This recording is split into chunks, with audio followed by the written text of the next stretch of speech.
மத்திய அரசாங்கத்தில்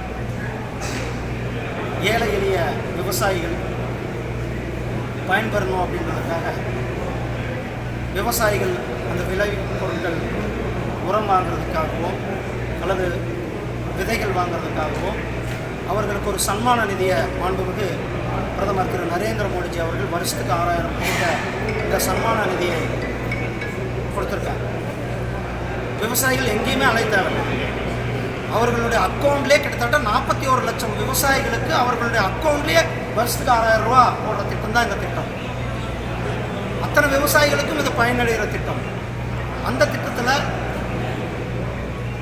சில அரசு அதிகாரிகளுடைய துணையுடன் சில தனியார் நபர்களுடைய நெட் சென்டர்ஸ் எல்லாம் சேர்ந்தவங்க ஒரு மிகப்பெரிய முறைகேடு நடத்தியிருக்காங்க. அந்த முறைகேடினுடைய பின்னணியில் யார் இருந்தாலும் அவர்கள் மேல் தமிழக அரசு தக்க நடவடிக்கை எடுக்கணும். ஒரு சிறப்பு புலனாய்வு குழுவை, ஏன்னா இன்னும் எவ்வளோ இடத்துல நடந்திருக்குன்னு தெரியும்.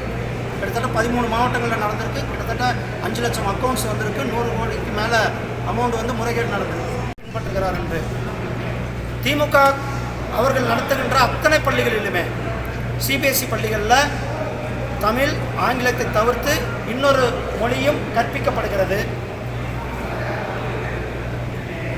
நான் கேட்குறேன், திமுகவினுடைய நிர்வாகிகள் அல்லது திமுகவினுடைய எதிர்க்கட்சி தலைவர்களுடைய குடும்பத்தார் நடத்துகிற பள்ளிகளில் நாங்கள் இன்னொரு மொழி கற்றுக் கொடுக்க மாட்டோம், 2 மொழி தான் கற்றுக் கொடுப்போம் அப்படின்ட்டு அவங்க போர்டு போட்டு அட்மிஷன் நடத்துறதுக்கு தயாரா?